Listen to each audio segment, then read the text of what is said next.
Testing, guys. What's up? I'm Mike James. This is just a live stream that there's some exciting news in the crypto world. The Bitcoin ETF was approved by the SEC, and naturally, I wasn't right, but I didn't think they would. I mean, it's been not passed a lot of times, but it seems to have, and it's great things when it comes to institutional investors setting up. So before I really get started here, I want to check and make sure that I am ready to go everywhere that I am at. Let's see. Yep, I am here. Let's see. I am here on YouTube. Check. I am here on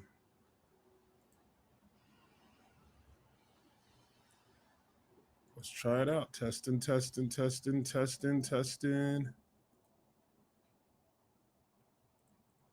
All right. So how's it going, guys? I'm Mike James, the founder, creator of the Change Goods brand. And this is just a live stream that I'm going to do more of because I rebranded my podcast. And it was the Change for Good podcast, and I changed it to Earning Interest Podcast. The whole purpose of me doing the Earning Interest Podcast is that I love to talk about all things investing, business, and I collaborate with other entrepreneurs in hopes that we could provide you with enough value to earn your interest in whatever endeavor that it is that we do. But as you can see, the news is buzzing around about the Bitcoin ETF. Now, if you follow me on Facebook and Instagram and TikTok, I didn't believe that they were going to actually pass the Bitcoin ETF. Now, predominantly, I normally do these rants in my stories, but I'm decided to go live more because one of my 2024 goals is to expand my outreach and increase an impact and try to help people get ahead of this shift that we're going through currently in this space, right? So for those of you who don't know me, my name is Michael James. I'm a visionary entrepreneur. I own and operate several businesses. I'm a savvy cryptocurrency investor, and I like all things investing. I'm just now venturing into the real estate space where real estate's just great, guys. And I love collaborating with real estate, people who are passionate about real estate. And but anyhow, let's get into talking about the Bitcoin ETF. Now, naturally, let's see if I can do some screen share here. Right. So what I want to show you is that, so let's start with the sec.gov, right? So when I research those kind of guy, right? So here's what I'm looking at here. You see the SEC approves. It's got the ad loading up there, guys. Forgive me. Testing this live stream. Tons of ads on routers. Tons of ads. Excuse me on that. So anyhow, it says it approves the Bitcoin ETF and watershed for the crypto market, right? So now, my own personal opinion about this is that this absolutely changes nothing about the cryptocurrency market, right? It's a sign that we need a lot of regulatory clarity in the crypto space. The reason why we need regulatory clarity is because institutional investors like to have insurance on money, right? And rightfully so. So in order to have that, there has to be systems and regulations in place that kind of controls how this, I guess, currency is being distributed, right? So right now, like Bitcoin operates as a futures in the investing world, right? So the thing about Bitcoin is that it's permissionless, borderless, and censorship resistance, right? So permissionless means that you don't need anyone's permission in order to use the network, right? Borderless means that anywhere in the world, and this is where the regulatory clarity comes into, is because once you start exchanging value across different borders, there's tons of different government regulations that are at hand that could change it, right? And I have a video that I'm going to share, is because I always have to point out that Jamie Dimon, right? And these guys who are supposed to be the authorities in finance, right? They say these things that if it was me, right, I would receive more criticism on the things that I say. And then when I'm proven wrong, or if I'm right, I don't get as much praise. But when I'm proven wrong, I don't also see that I also like I get more pushback than this guy, Jamie Dimon, who is the CEO of JP Morgan Chase, by the way. And he has it out into where, let's see if I can pick it up here. Right. I don't know. Let me know if you can see this. Let me go to Facebook and see what's popping over there. Let me see. Can you guys see this? And how's my sound? Leave me a comment if you can hear my sound. How do I sound overall? But what I want to show you guys now, right, is let me see. Let me go back to here. Let me go back to my studio, guys. I'm figuring all this out on this fly right now. So let's see. We're gonna go boom. We're gonna stop the share. We're gonna go screen share. Where's my X? Watch your guru. There we go. So I want you to hear this by Jamie Dimon, right? And he just double talks for me, man. Like for me, it's just too much. Like as you can see in the headline here, Bitcoin, let me pause that, right? So before we get into it, so X, by the way, if you're someone who's starting to get into the crypto space, X, formerly known as Twitter, is the best place to go to get news on cryptocurrency. It's more crypto friendly. The people on it are more crypto. A lot of skeptics, right? And I say this when it comes to just learning about this, right?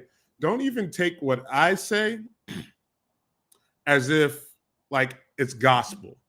You have to start verifying people and seeing if what they're talking about makes any sense, right? The thing about skeptics, right?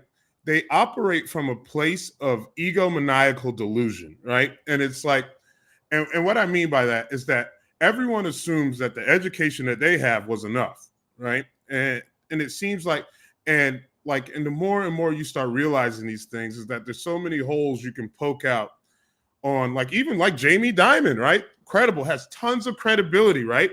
Tells you not to buy Bitcoin, right? And this is what I meant by the people who are supposed to be authorities are the people who are double talking and you trust them. You blindly give these people to manage your 401k based off statistics that you don't really know, because most people, you get penalized taxation, right? And you don't even understand how all of the financial products actually work, right?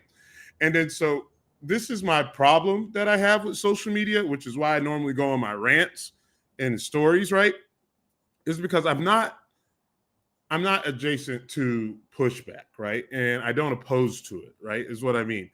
It's sometimes you're arguing with somebody who wants to believe their own bias so much that because you do not believe their own bias, they think that you lack credibility, right?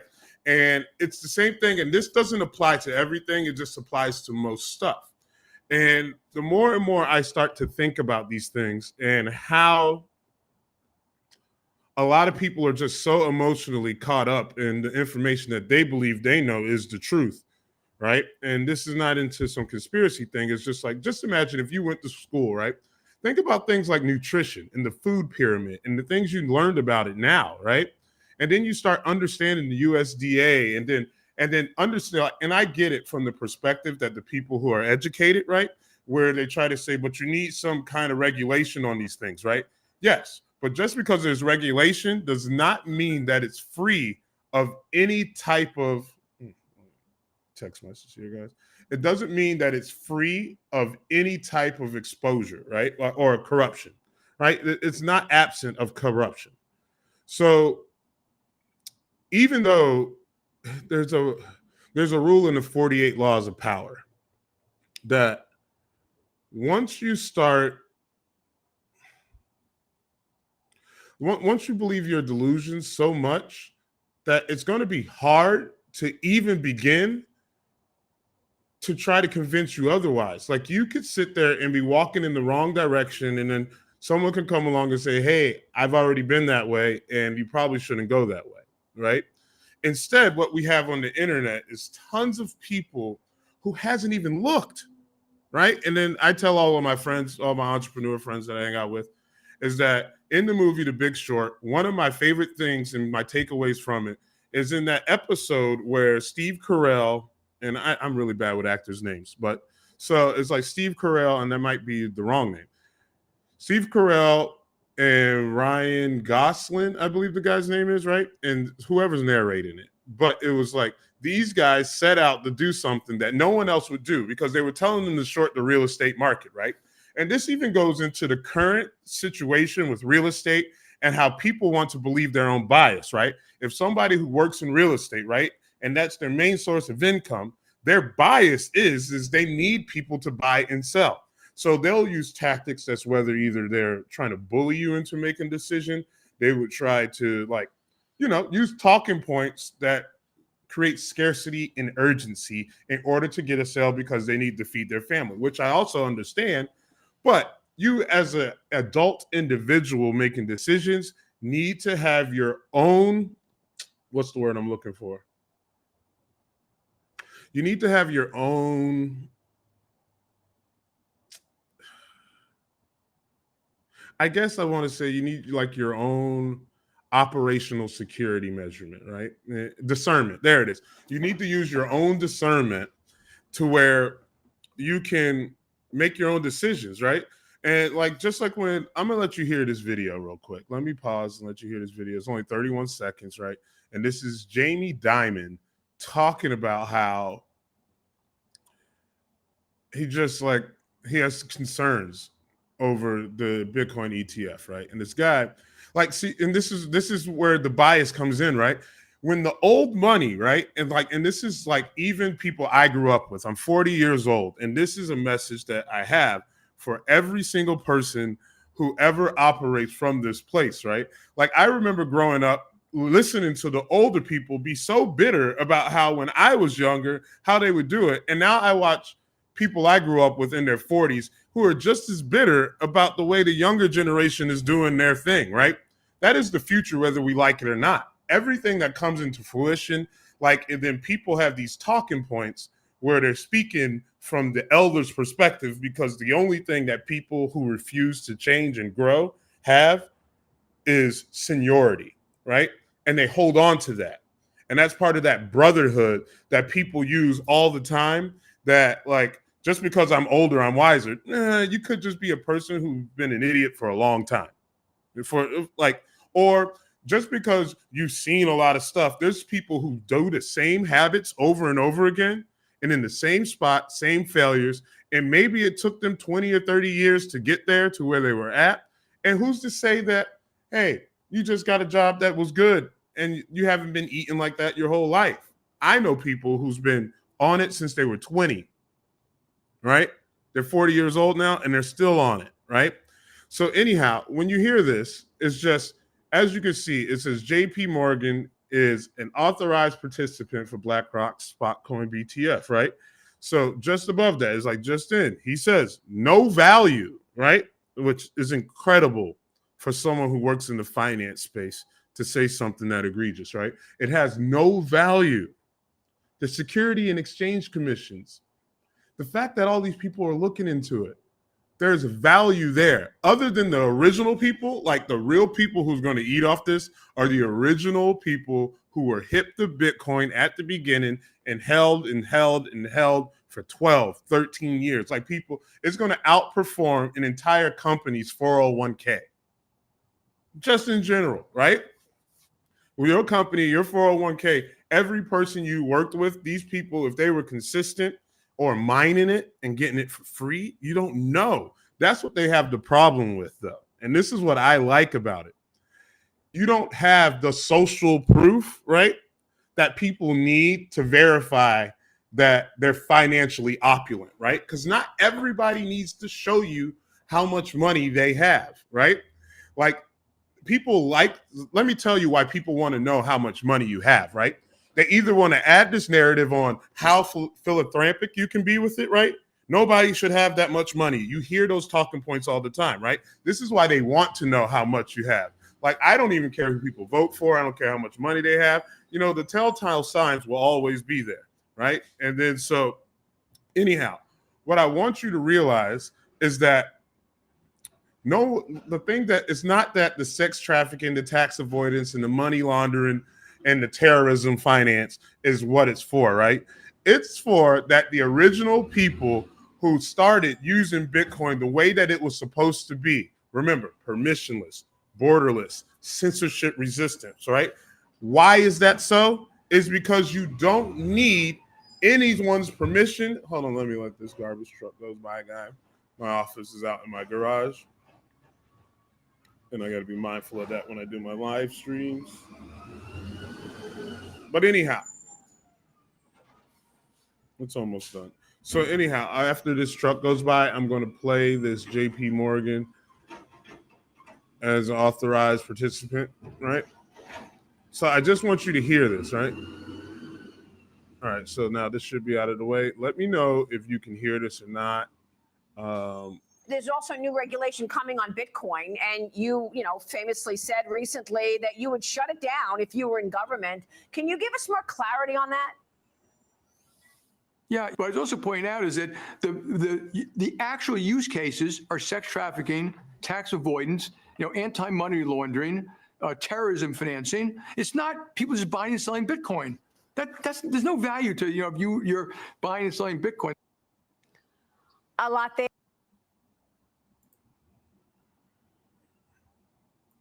All right. So, as you can see,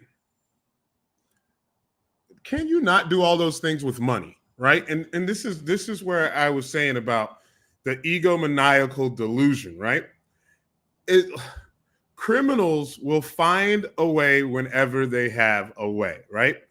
You're trying to say that the conception of Bitcoin, that's its original purpose, right? Which is written on SHA-256, right? It was written on SHA-256 by the NSA. It was created. It wasn't created by the NSA. It was created using SHA-256, which is the coding that was created by the NSA. But the entire internet is built off using someone else's code, right? So anyhow, and we can go down a rabbit hole on that. Maybe in one of my live podcasts, I'll do that. But today, I just want to talk about this Bitcoin ETF.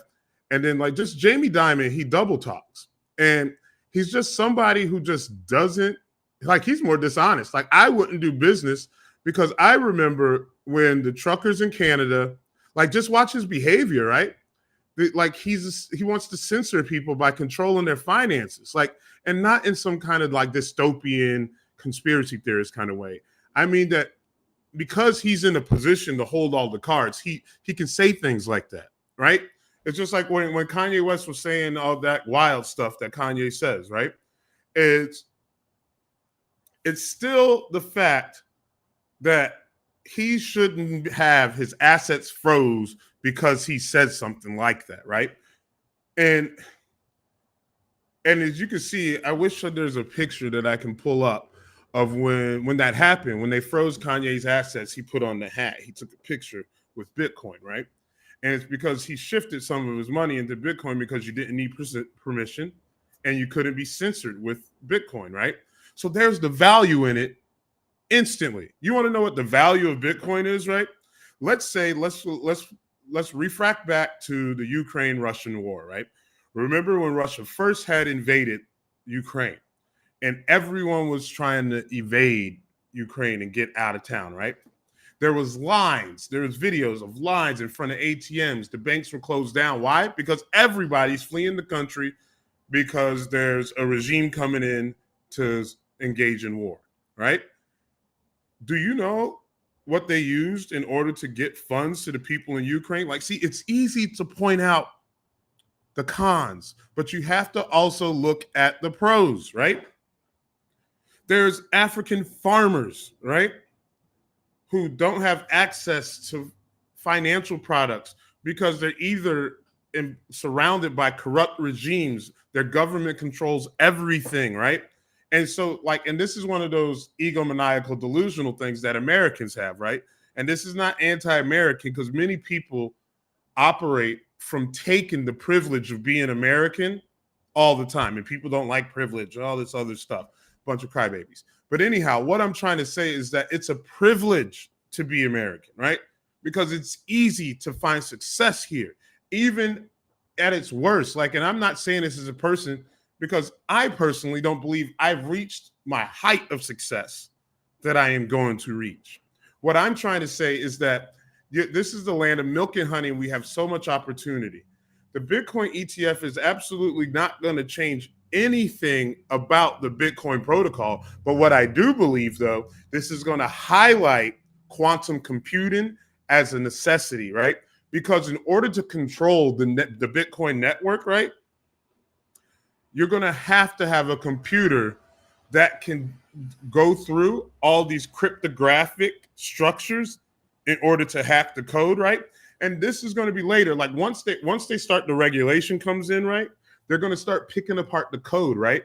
See, most people don't even understand how Bitcoin works, right? You have these questions about the value of it. Why is it even a currency? That's because you're speaking from the point that you don't even understand the barter and trade system and why fiat currency was invented and to begin with, right?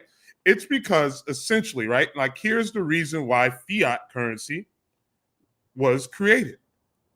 If I'm a farmer and I produce one thing and one thing only, right, that one thing I produce is its intrinsic value, right? So let's just say something like cattle, right?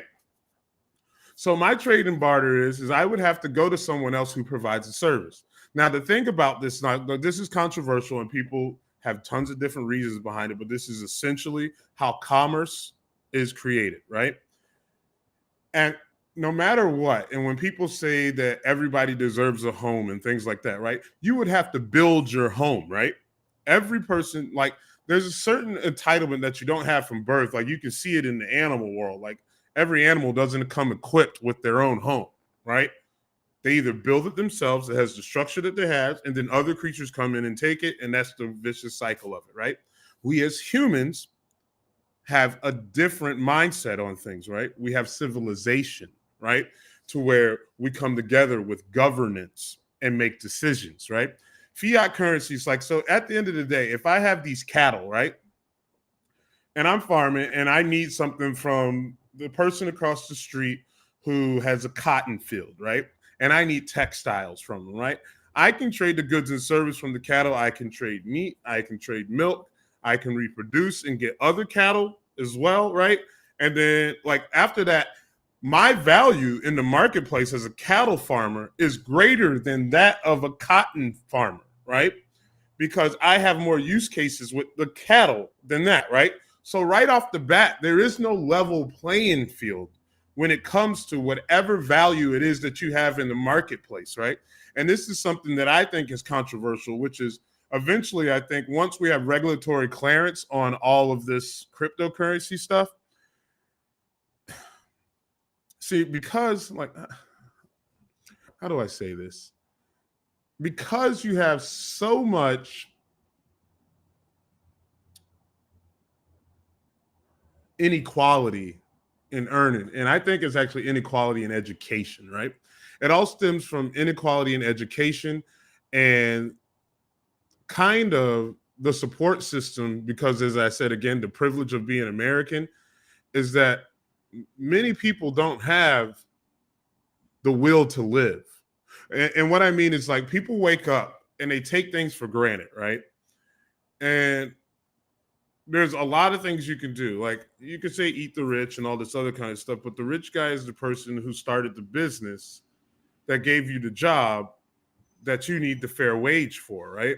And it's because your value is working within the system that he structured, and that's your value to it, right? Now, there's some people who are engineers, they are doctors, and they have more value because they can create and save things that other people cannot, you know? So, and when it comes down to it, at the end of the day, I'm making a note of something here so I can keep track of what I'm saying. So, a lot of people don't understand things, right? So one of the things that I want people to understand is what you're going to have to realize first. Here comes that truck circling back around again.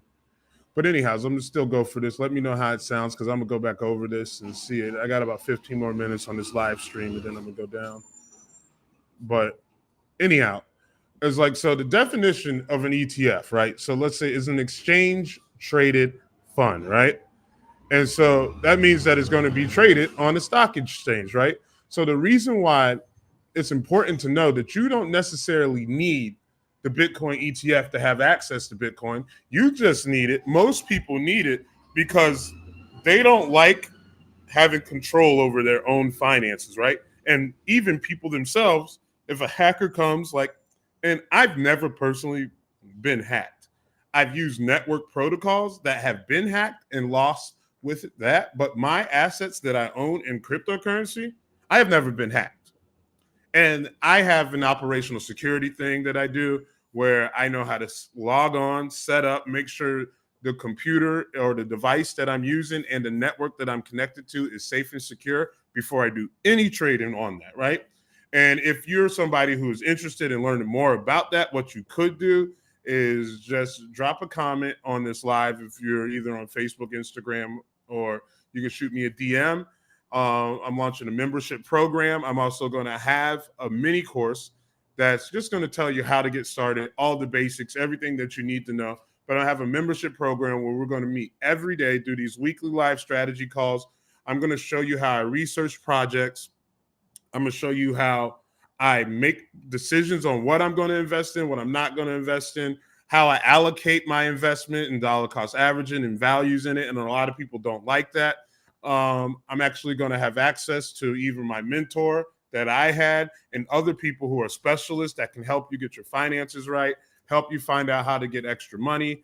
And it's just something that I wanted to put together. And I put a lot of the things that I was learning on in order to put this together. And I'm really excited that it's almost coming to fruition. So that's why I'm actually going live, is because I want to get people to understand how this stuff works. You don't have to actually use the Bitcoin ETF. You know, you don't have to you don't, none of this. Most of the people who are upset about it don't even have they're not investing in anything. Most people don't even have an emergency fund. I think the average, let me see if I can Google it here, right?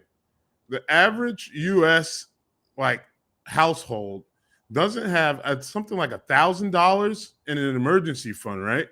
And then so let me tell you, and then and this is something that many people do not understand, right? Is that, let me see. I'm gonna use my phone here. All right. So let me see. Guys, it looks like I'm running into some technical issues.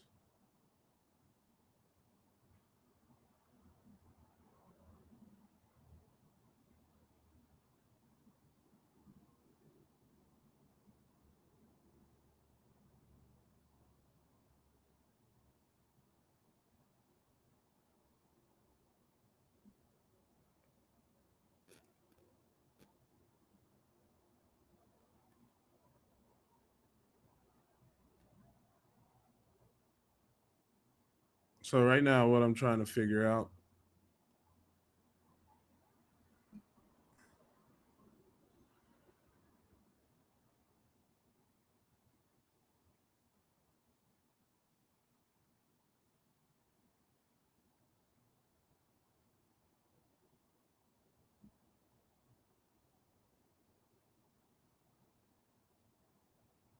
Give me a second.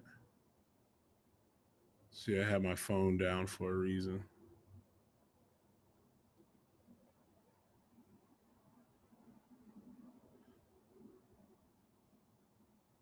See, so this is from Business Insider, right? So it's saying, according to data from the 2022, actually, I should pick this up, right? Let me see. I'm going to screen share this because this is valuable information. I'm going to screen share this, right? Because this is something that, and this, I'm talking about what most people, there's so many problems that people have, right? Financially and from a perspective, for them to be arguing about something that people who have their stuff together use and operate from, you're not even in the conversation. And I know that's tough talk, and a lot of people don't like that, but sometimes you're arguing with someone on the internet who's barely surviving and they think that it's unfair, but you're utilizing something that works. And instead of inquiring how you did it, they rather argue with how it's unfair, it doesn't work, or whatnot, right? And so let me see. So I got it up now. So the other thing that's important when collecting data, right, is you have to vet your sources too. Like even me, when I say it, like before I say something, best believe that I did my research, right? So now I want to show you this. Let me see. Go back to screen share.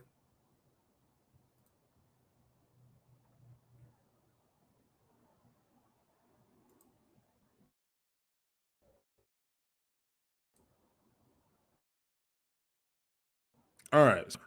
This is a Business Insider, right? See, average American savings balance by age, household size, and education level. It was like, so there's a lot of people out there, and like here we go. I'm gonna say this too. There's a lot of people out there who is slandering education, right? Like the college thing, useless piece of paper, right? This entire civilization is based on education, people. Like, and I'm not saying you can't go get a bag, right? Good, cool. You learned how to make money, right? Making money is useless if you don't have somebody like they want to say like, don't pick up a hammer. You don't have to read books, right? And like, to me, never mind AI, those talking points are so drastic to our civilization, right? That you have no idea. See, like even on Cat Williams, right? The fact that this is the doom and gloom of society, right? Is that many people don't have the critical thinking skills, right? And I hate saying that because people destroyed it. But anyhow, most people don't have the critical thinking skills to even understand that when Cat Williams was first talking about how he read 3,000 books in a year, right? Now, mind you, he was 13 years old, right? And so, like, let me make sure. I'll get on this. Let me do this because I'm screen sharing because I want to use this as a viral clip. So anyhow, it's like average American savings balance by age, household, and education level, right? So now, look, data from the Federal Reserve shows the American family has 62,400 in transaction accounts, right? So that the transaction accounts could be the combination of checking and savings, right? So now, factors like age, education level may impact the amount the typical American actually has saved. The average American savings balance may also depend on household size and home ownership status, right? So now I have an interesting take on statistics, right? On how you're surveying people, right? Because every household counts, right? And then you have people who don't have kids, do have kids, they're single, or you got civil unions, people who have to live in privacy about how much, like who lives in the house with them and things like that. Like there's tons of things on this data that can be wildly inaccurate, right? So now, and so it's just highlighted. I'm not going to remove the highlight. So it's like this number is an average, not a median, right? And then it says which can be skewed by households with especially high or low balances, right? So just imagine one billionaire household.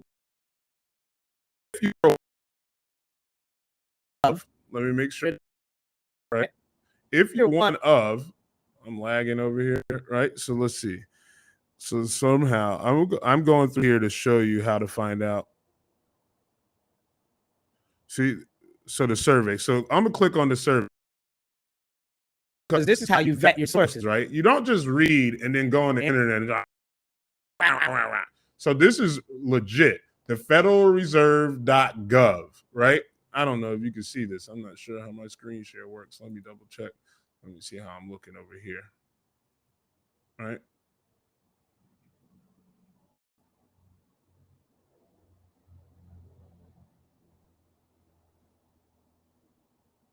So it's saying excellent.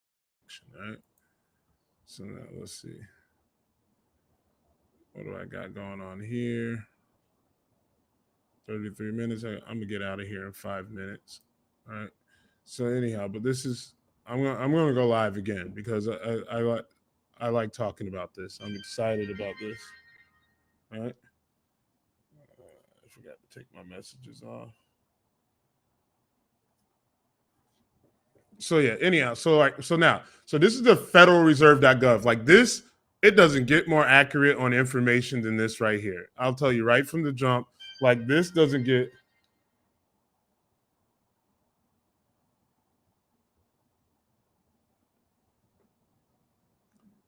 So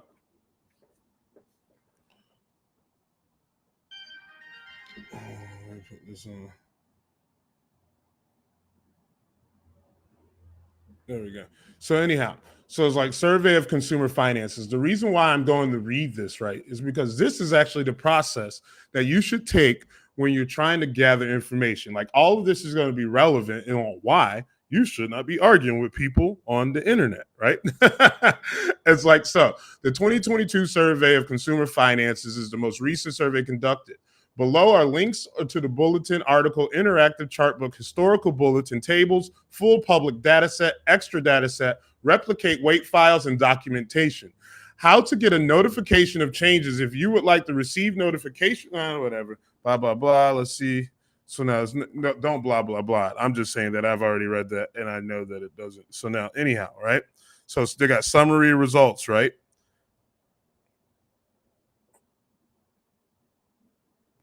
So now here's the nuts and bolts here. See, the following tables are based on those that have historically appeared in the main article. Estimates for all surveys from 1989 to the most recent survey year, right? So you already know that this data is collected from 1989 until 2023, right? But although the article said it was actually, I'm not even screen sharing this, guys. But anyhow, let's go. So let me go back to this, make sure that you can see this, right?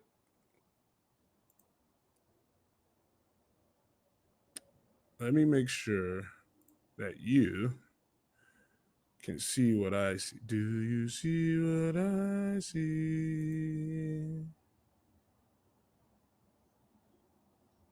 Let's share the entire screen, all right?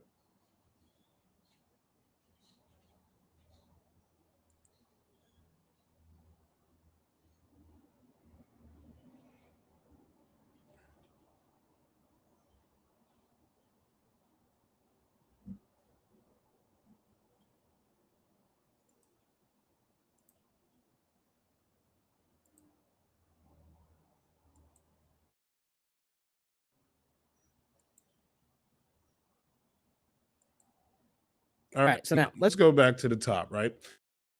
Got the whole screen on screen share. That's my bad, guys. That's why I was going live anyhow.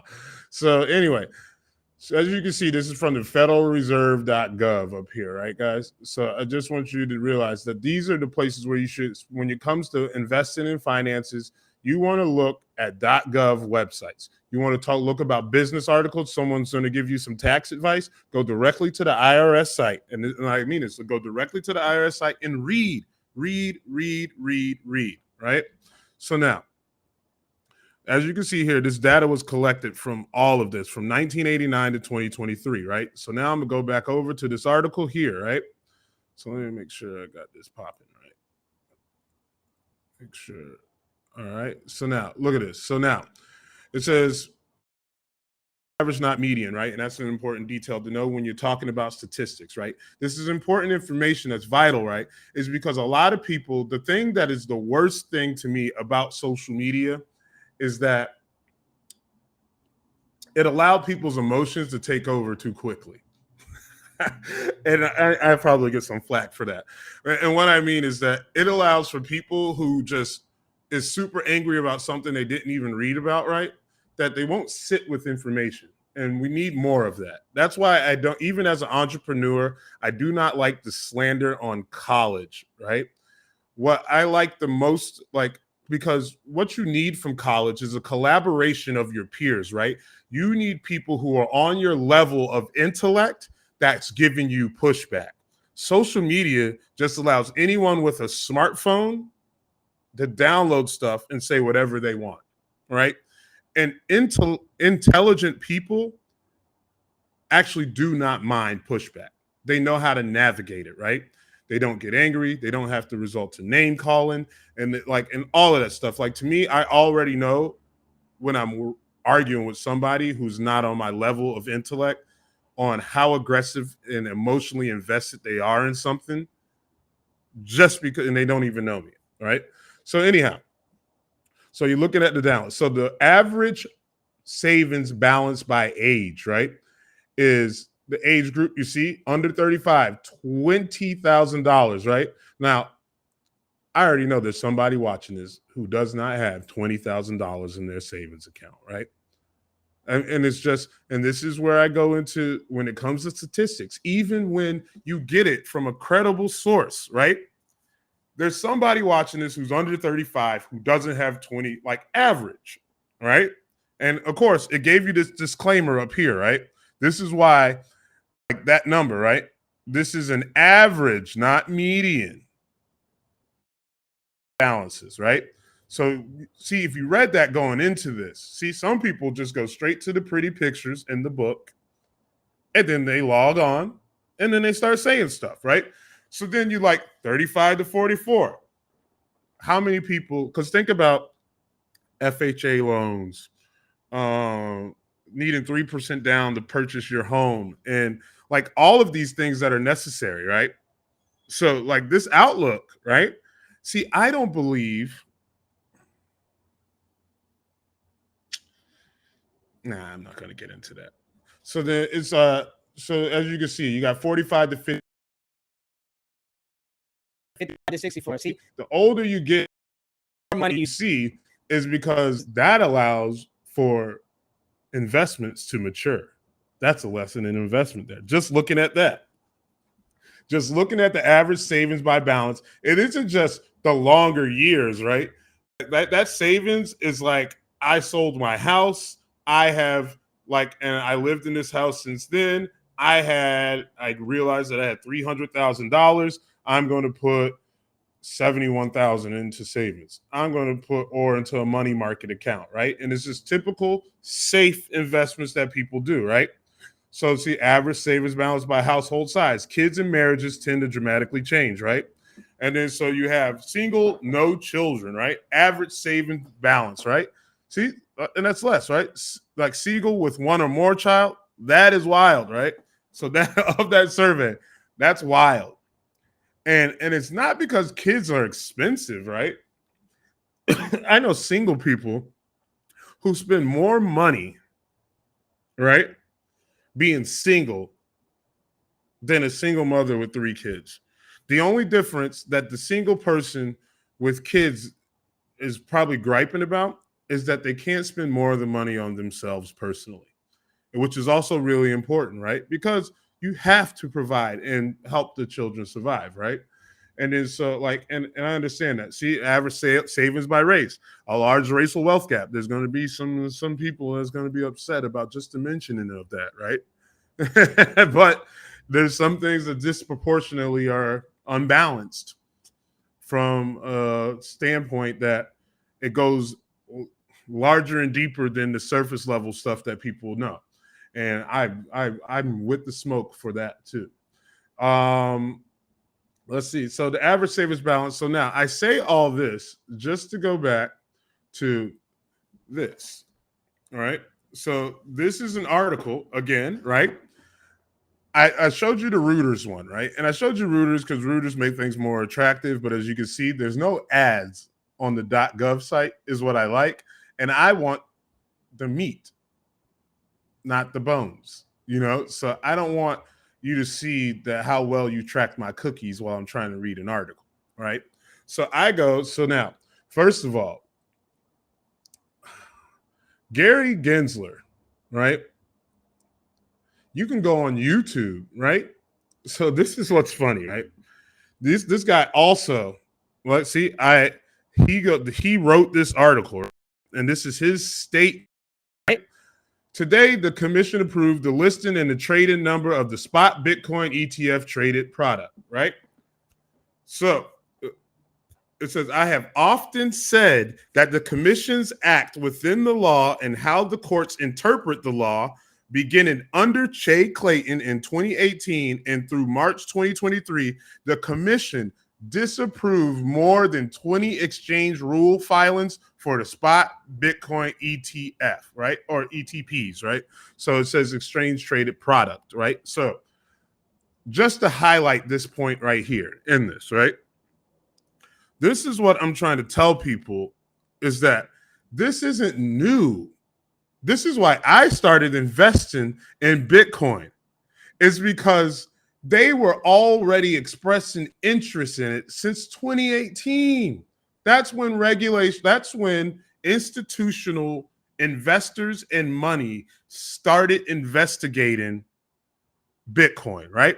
So the reason why I chose to invest in Bitcoin was because I want to see if it did what it does, right? What did Bitcoin promise on delivery? Permissionless, borderless, censorship resistant, right? As you can see here on the video with Jamie Dimon. Man, my internet's slow right now. Sorry, guys.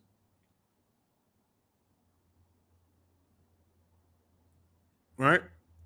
Got a lot going on. As you can see, sex trafficking, tax avoidance, money laundering, and terrorism and finance, right? So let me go back. Did all that not exist after 2018 or before it, right? When they decided to do it, right? So now, Let's get to it. Commission more. so one of those filings made by Grayscale contemplated the conversions of the Grayscale Bitcoin Trust into an ETP. The new set of filings similar to those. So right, this is January 10th. This was yesterday when they approved it, right? So this is current market data, right? This is the type of stuff you need to know to understand if you're going to invest. Where your money part ways with you is where the money is made, right? If you sit there and start watching content creators, you start watching all this random stuff. Like, it's nice to see people who are excited about it, right? But there's ways to even look into this outside. This is just about the ETF, as I promised to deliver on, right? So now, anyhow, so let's go back. We're now faced with the new set of filings similar to those who had disapproved in the past. Circumstances, however, have changed. The U.S. Court of Appeals for the District of Columbia held that the commission failed to adequately explain its reasoning in disapproving the listing and trading of Grayscale's proposed ETP. The court therefore vacated Grayscale order and remanded the matter to the commission based on these circumstances and those discussed more fully in approval of the order, right? I feel the most sustainable path forward is to approve the listing and the trading of these spot Bitcoin ETP shares.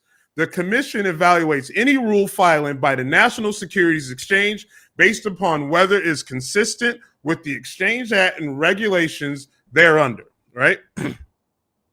They're designed to protect investors and the public interest. Boom, stop right there, right? So, see, the reason why regulation is necessary is to protect you because you can't manage your own securities, right? That's the only reason why.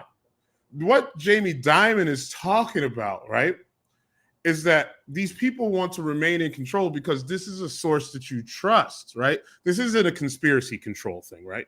Even though it can lead into that. It kind of leads into it, but I'm not getting into that. What I'm trying to say is that, let me stop sharing real quick. See, what I'm trying to say is that when it comes to control over your finances, right? And this is what I took away from Robert Kiyosaki's Rich Dad, Poor Dad, right? This Rich Dad, Poor Dad is the reason why I decided to become an investor. And the reason being is because it was like, how do you know that the hedge fund that is managing your 401k is doing so properly? Just look at the people who had to go back to work over the past year when we had that huge market correction, right? The pandemic. People had to go back to work because the money wasn't there, because these people are managing your fund, right? And the outlook isn't guaranteed. They don't tell you that like this is what, if you do this and this is what it should look like and things like that. Then there's tax penalty. How long did it take to mature? There's tons of nuances that you need to know about your own 401k that you don't even know. See, the thing I like about cryptocurrency is that I go in, I could go log off here, go look at my stuff, and I can move it myself, right? And I don't have to call nobody. I don't have to schedule an appointment and sit down. I log onto my computer and I manage my own investments, right? You can even do that through Webull. And even though I don't like those things, you really should just be trading from an investment account going directly to the source, which is like Fidelity, like in all types of places. But anyhow, let's get back to my screen share. I wanted to go back onto that. Is that one of the most important and key components that you need to know that happens and takes place with all of these things is that, let me see what time I'm at. Oh, I went way over, right? So anyhow, guys, let me finish this thought, and then I'll do some closing arguments about 2024 goals and things like that and what you should do with these last 10 minutes. So anyhow, as you can see, I'm going to screen share this. Stay forward with me, all right?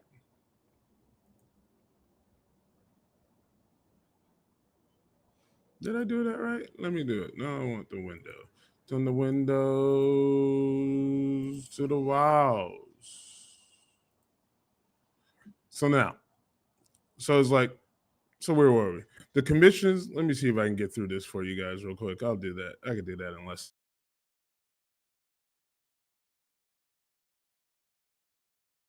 Great.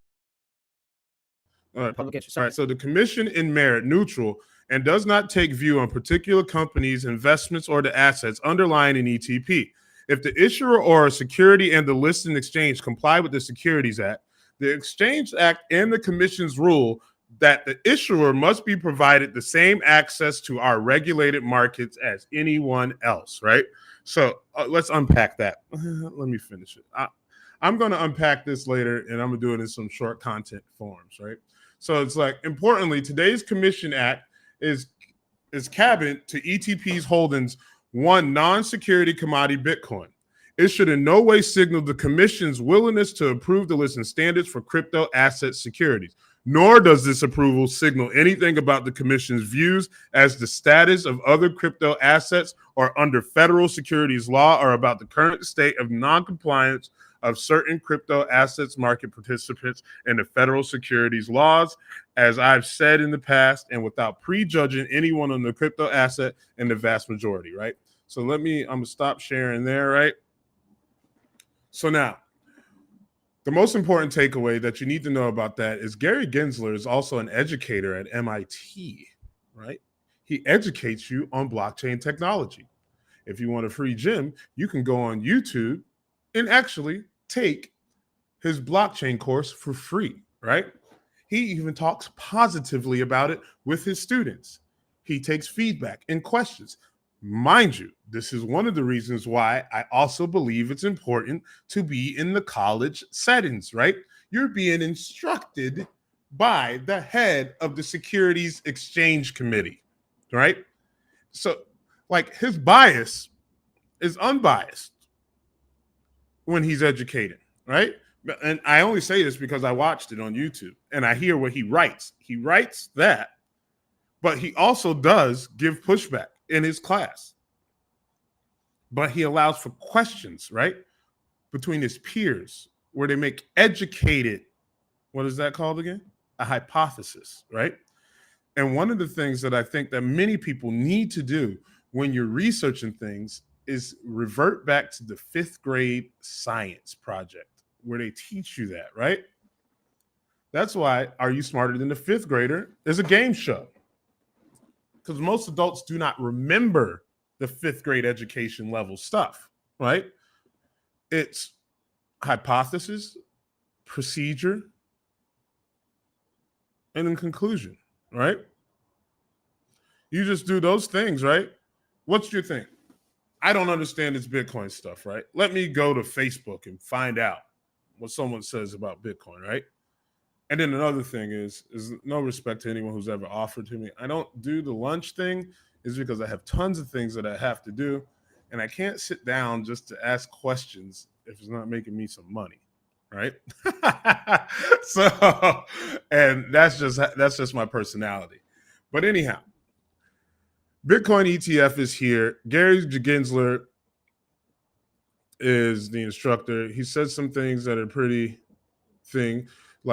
unique that I believe, right? So what you need to know about the Bitcoin ETF, right, is that it tracks the price of Bitcoin is what it's going to do. And it's going to give you exposure to Bitcoin by you giving the hedge fund the money, and then they'll manage it for you. And then you'd probably cash out with some tax penalty and probably some extra high fees than if you would have just sold the Bitcoin itself. So,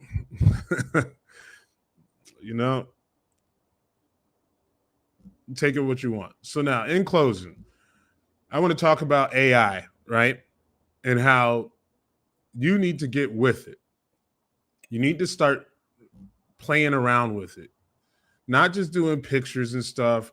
You need to start using it as your own personal assistant on how to get things done, right? I use it for everything. I know that I tell you that the robots are coming for your job. They are. They're already here. They're already taking jobs. AI, just not even. AI is just the large language model, right? And it's not going to take your job. It's going to do what it's got to do. What you need to understand is that when it comes to experimenting and evolution of technology and just the growth of us as a civilization, AI is here to help first, right? Don't worry about the doom and gloom stuff about what's going to happen with this person doing it and things like that, right? Use AI to help you get a bag to make some money so you don't have to worry about it, right? If you want to change the world and you want to feed people, don't just ask other people to do it. See, one of the things that I hate the virtue signaling thing, right? I hate the term and how people abuse it for political agendas and stuff, or just to prove that a certain demographic of people use it, right? I just don't like virtue signaling in general. It's because many people are all talk. Many people fall in love with the idea that they're making changes in the world, right? Like, you have to be the person who is actively working towards the thing that you care about in order for me to take you seriously, right? And AI can help educate your children faster without having to go to a tutor. It's hands-on, right? I did it with my son. My son asked me what a prototype was, right? I went to ChatGPT, and just so you know, I'm going to be hosting a workshop where you can either join. There's going to be a VIP, right? There's going to be a VIP where I'm going to give you templates, PDFs, and deliverable items, right? You're going to pay for that. Workshop's going to be free. The paid VIP, you're going to come early beforehand, and then I'm going to give you some gems. Then you run with it, and you should be able to make some money with that. And I'm just going to help you implement AI strategies into your everyday life. What you do is you'll come onto it. I'll be able to answer your questions personally, right? And then that's what I just thought about it. So yeah, guys, anyhow, I got to jump off here. I got an appointment I got to make. But as I said, I'm excited about things to come on the Bitcoin ETF. And I hope you guys have a blessed day. Be on the lookout for my new podcast, Earning Interest, guys. Not only will I be talking about all things investing, I will also be interviewing very, very inspirational entrepreneurs. Guys, with all love, if you'd like to connect, shoot me a DM.